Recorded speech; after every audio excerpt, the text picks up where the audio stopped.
여러분 반갑습니다. 오늘도 새벽 돌베개에 나오신 모든 성도님들을 주님의 이름으로 환영합니다. 주님의 은혜로 우리 모두가 목요일을 또 살게 되었는데요. 오늘도 하나님의 말씀인 사도행전 말씀 묵상하면서 또 이 하루도 잘 살아가는 우리 모두가 되기를 바랍니다. 오늘 우리에게 주시는 하나님의 말씀은 사도행전 27장 13절로 20절까지의 말씀입니다. 때마침 남풍이 순하게 불어오므로 그들은 뜻을 이룬 것이나 다름없다고 생각하고 닻을 올리고서 크레타 해안에 바싹 붙어서 항해하였다. 그런데 얼마 안 되어서 유라굴로라는 폭풍이 섬 쪽에서 몰아쳤다. 배가 폭풍에 휘말려서 바람을 맞서서 나아갈 수 없으므로 우리는 체념하고 떠밀려 가기 시작하였다. 그런데 우리가 가우다라는 작은 섬 아래쪽을 따라 밀려갈 때에 그 섬이 어느 정도 바람막이가 되어 주었으므로 우리는 간신히 거룻배를 휘어잡을 수 있었다. 선원들은 거룻배를 갑판 위에다가 끌어올리고 밧줄을 이용하여 선체를 동여매었다. 그리고 그들은 리비아 근해의 모래톱으로 밀려들까 두려워서 바다에 닻을 내리고 그냥 떠밀려가고 있었다. 우리는 폭풍에 몹시 시달리고 있었는데 다음날 선원들은 짐을 바다에 내던졌고 사흘째 날에는 자기네들 손으로 배의 장비마저 내버렸다. 여러 날 동안 해도 별도 보이지 않고 거센 바람만이 심하게 불었으므로 우리는 살아남으리라는 희망을 점점 잃었다. 아멘. 오늘은 사도행전 27장의 말씀을 갖고 순종 그 이후라는 제목으로 함께 하나님 말씀을 나누도록 하겠습니다. 2년여의 가이사랴의 그 수감 끝에 마침내 바울은 로마로 이송이 됩니다. 대략 주후 59년으로 추정이 되는데요.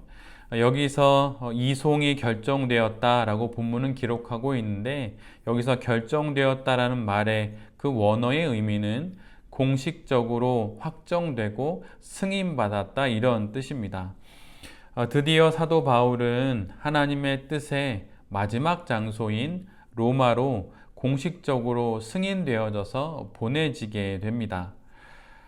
이 호송의 책임을 맡은 자는 황제 부대의 백부장 율리오입니다.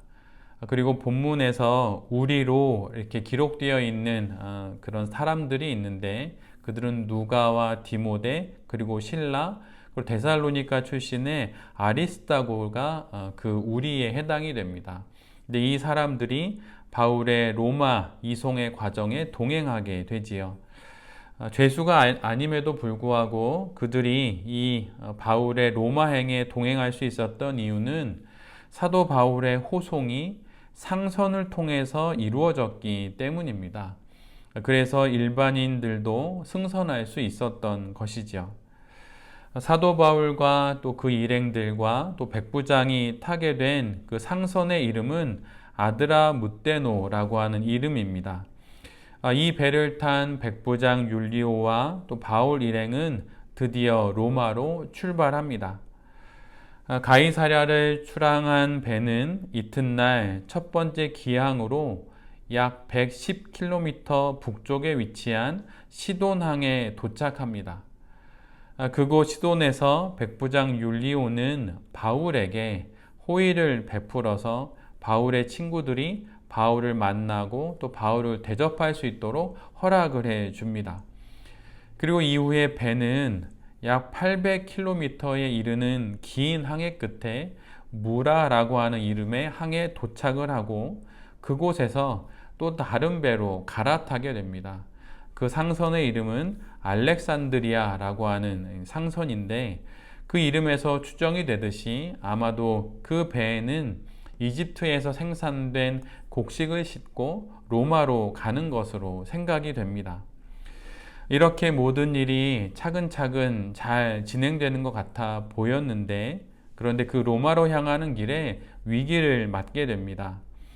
로마로 가기 위해서는 동풍이 불어줘야 하는데 동풍은 불지 않고 오히려 맞바람이 불어서 항해가 제대로 이루어지지 않습니다. 그래서 결국 바울이 탄 배는 섬들 사이를 지나면서 간신히 아름다운 항구라는 이름의 그 항구에 도착을 합니다.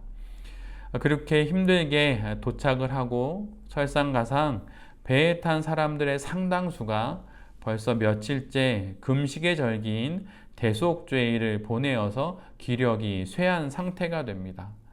그리고 이제 곧 겨울이 다가올 것이기에 이 항구에 오래 머물 수는 없습니다. 그렇다고 날씨가 좋지 않고 바람도 많이 불고 또 선원들의 건강 상태도 좋지 않은데 이 상태에서 또 항해를 진행할 수도 없는 상황이었습니다. 무엇인가 결정이 필요한 순간이었죠. 그런데 이때 사도 바울이 나서서 지금의 항해를 떠나지 않고 좀 더 머무는 것이 좋겠다고 제안을 합니다. 그런데 여러분 한번 생각해 보십시오. 지금 사도 바울이 어떤 상황입니까? 로마로 압송되는 죄수입니다. 누가 그 죄수의 제안을 귀담아 듣겠습니까? 행여라도 황제에게 가는 길을 더디게 하려는 것인가? 이렇게 오해할 수도 있겠지요. 더군다나 사도 바울은 선장의 경력은 고사하고 선원의 경력도 없는 그런 사람입니다.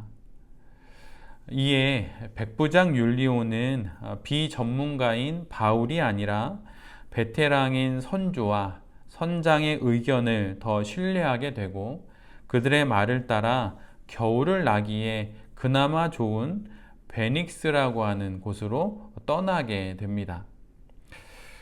지금 바울은 죄수입니다. 죄수의 신분으로 로마로 끌려가고 있는 것이지요.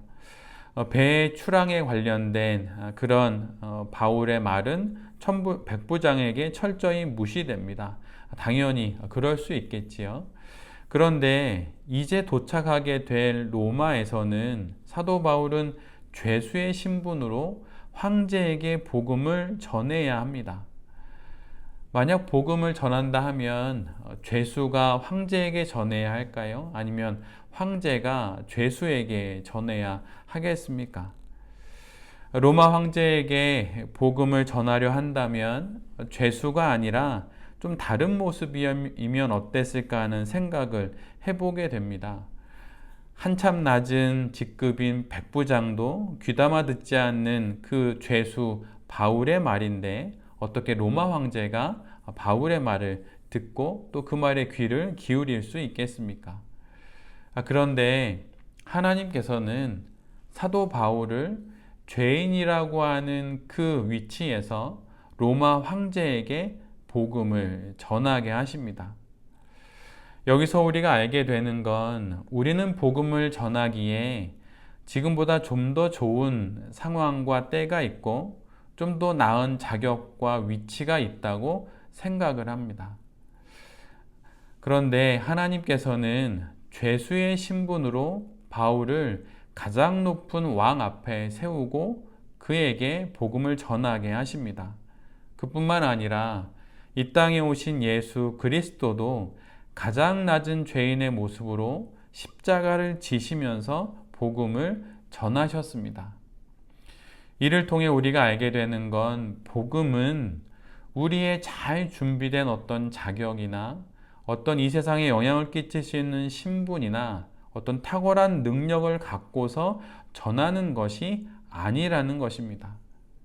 복음은 우리가 전하는 것이 아니라 하나님이 전하시는 것입니다. 우리는 그저 순전한 순종을 드려 그 복음의 통로가 될 뿐인 것이지요. 무엇인가 더 잘 준비해서 복음을 전하는 것이 아닙니다.